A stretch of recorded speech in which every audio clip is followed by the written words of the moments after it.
जरूरी नहीं है। इसको आप दोबारा रिवाइज कर सकता है। इसको दोबारा भरने के लिए सबसे पहले आप पहले भरा हुआ ओरिजिनल एक्नॉलेजमेंट और उसके डेट को नोट कर लेना चाहिए। इस कार्रवाई को मैं आज वीडियो द्वारा मैं आपको समझाने के लिए जा रहा हूं।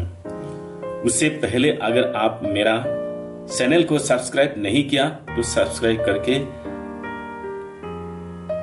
बेल के आइकन को प्रेस करो ताकि मेरा हर एक नया वीडियो को आप देख सके।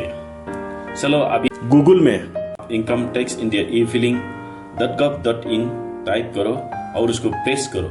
प्रेस करने के बाद इसी तरह आपकी स्क्रीन पर नजर आएगा। जैसे आपका ये स्क्रीन आ जाता है तो आप इसको लॉगिंग हियर प्रेस करना है। लॉगिंग प्रेस करने के बाद आपको ये स्क्रीन नजर आएगा। User ID, password, captcha code और इंटर कैप्चा कोड करना। अच्छा, जब ये स्क्रीन नजर आता है तो आप सबसे पहले यूजर आईडी आपके पान कार्ड नंबर भर लेना है और पासवर्ड आपकी जो रजिस्ट्रेशन के दौरान में आपने पासवर्ड बनाया था उसका आपने पासवर्ड डालना है। आपका ये आपकी डेट ऑफ बर्थ और कैप्चा कोड यहाँ आपको जो नजर आ रहा है उसको यहाँ में भरकर आपने लॉगिंग करना है। जैसे आपने लॉगिंग करना है तो आपको ये स्क्रीन नजर आएगा।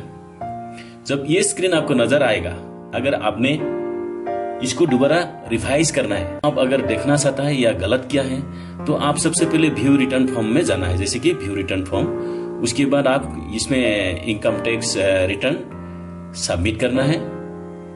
उसके बाद आप कौन सा साल का भरना है, इसमें से हम मान लो आपको 2017-18 का आपने रिवाइज करना है तो ये आपकी ओरिजिनल कॉपी, क्योंकि ये किसी ने इसको दोबारा रिवाइज किया हुआ है।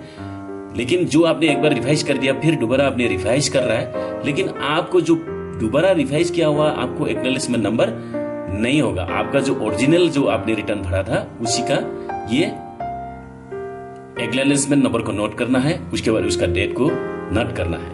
उसके बाद आप दोबारा उसको नोट करने के बाद आप यहाँ डैशबोर्ड में चला जाना है। डैशबोर्ड में जाने के बाद आपको filling of income tax return, जैसे कि मैंने 17-18 का मैंने गलत भर दिया था, लेकिन मैंने ओरिजिनल एक्नॉलेजमेंट नंबर और डेट को आपने नोट कर दिया, तो आप इसमें जाना है फिलिंग ऑफ इनकम टैक्स। अच्छा, फिलिंग ऑफ इनकम टैक्स में जाने के बाद आप असेसमेंट ईयर कौन सा साल का दोबारा आपने भरने जा रहे हैं। हमने करने के लिए किसका जा रहा हूँ, 17-18 का। उसको 17-18 ITR कौन सा वाला ITR भरना है, ITR 1। उसके बाद हमेशा आप लोग का ITR 1 होगा। उसके बाद सबमिशन मोड आप क्या करेगा, अपलोड XML या प्रिपेयर एंड सबमिट ऑनलाइन। हम क्या करेंगे, प्रिपेयर एंड सबमिट ऑनलाइन। अभी यहाँ ध्यान देने वाले बात, इसी साल से इसका फॉर्मेट थोड़ा बदली हो गया, क्योंकि आप जब भी इसको सबमिट करेगा, इसको क्या आधार OTP द्वारा आपने उसको सबमिट करना है, या तो आपने ऑलरेडी आपके पास ABC जनरेट किया हुआ है, या तो generate ABC option bank ATM या validity of the ABC 72 hour का आपका OTP पिन आएगा, या तो आप इस ऑप्शन में क्या करेगा, मैं OTP द्वारा उसको मैं सबमिट नहीं करना है, मैंने ITR 5 को प्रिंट आउट करके साइन करके मैं बाय डाक द्वारा भेजूंगा। तो अभी मैं आपको दिखाने के लिए ये जो ITR 5 को प्रिंट करके मैंने बाय डाक भेजेगा, इसको मैंने क्लिक किया है। क्लिक करने के बाद ही आपने कंटिन्यू कर देना है। तो उन पे मैं दोबारा बताना चाहता हूं, अगर आपका income tax PAN card number अगर आधार से लिंक है तो आप इसको क्लिक करना है, क्योंकि आपने ITR 5 को प्रिंट आउट करके बाय डाक भेजना जरूरत नहीं, क्योंकि आपका मोबाइल नंबर में ही OTP पिन आएगा। उस OTP से आपने सबमिट करने से आपका बाय डाक भेजना जरूरत नहीं है, वो साथ ही साथ सबमिट सक्सेसफुल दिखा देता है। लेकिन आपको दिखाने के लिए मैं आज इस वीडियो में ITR 5 को मेल द्वारा मैं भेजने के लिए मैंने क्लिक कर दिया, कंटिन्यू।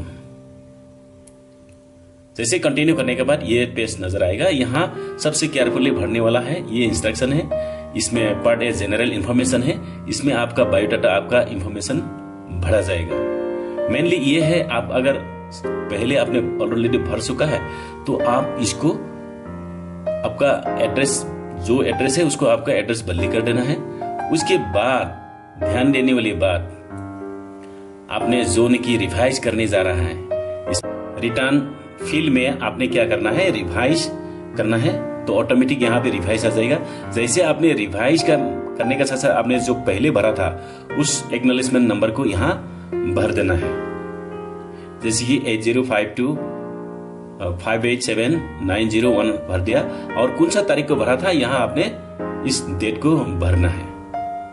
उसके बाद आप इसमें सेम टू सेम पहले जैसे एक बार आप सेव ड्रॉप एक बार कर लेना है।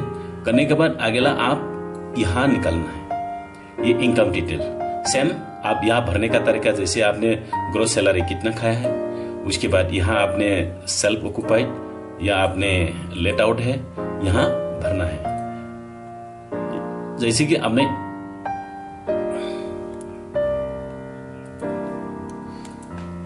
और इसी तरह पूरा फॉर्म को आप फिलअप करते हुए आपने सबमिट करना है। यह है आपका रिवाइज का तरीका। जैसे आप पूरा, अगर आपने इनकम डिटेल आप उसको रिफंड कैसे कितना मिल सकता है, जैसे कि आप रिफंडेबल है 34,1000 शो कर रहा है यहाँ, ये आप पूरा फिल करने के बाद ऑटोमेटिक यहाँ पे आपको शो करेगा। और आखिरी में क्या है आपका, यहाँ आपको इस बैंक का IFSC कोड नंबर और आप कौन सा बैंक का ऑटोमेटिक आएगा, आपका बैंक अकाउंट नंबर।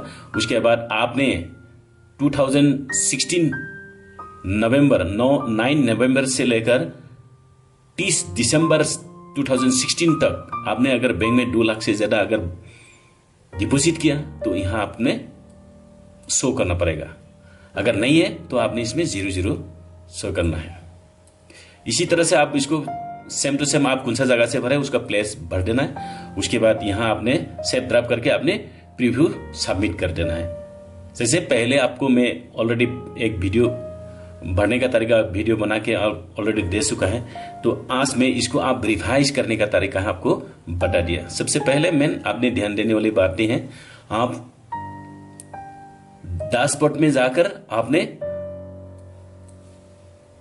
उसका डिटेल निकालना पड़ता है। जैसे व्यू रिटर्न, दोबारा बता रहा हूं, यहां जाने के बाद आप कौन सा यहां इनकम टैक्स रिटर्न में जाना है, सबमिट करना है, और आपका इस एक्नॉलेजमेंट जो पहले आपने भरा था जो आपका गलत हो गया या पैसा नहीं आया, तो आप इसका एक्नॉलेजमेंट नंबर को नोट करना है और ये आपका डेट को भरना है, क्योंकि ये ओरिजिनल एक्नॉलेजमेंट नंबर है। इस एक्नॉलेजमेंट नंबर नोट करने के बाद आप वो फॉर्म भरने का टाइम में हमने उसको रिवाइज का जगह में भर देना है, तो सेम टू सेम उसको पब्लिश कर देना है। उसके बाद पब्लिश करने के बाद उसको सबमिट कर देना है। सबमिट करने के बाद आपको ITR 5 को प्रिंट करके भेजना है तो भेज सकता है। और अगर आपने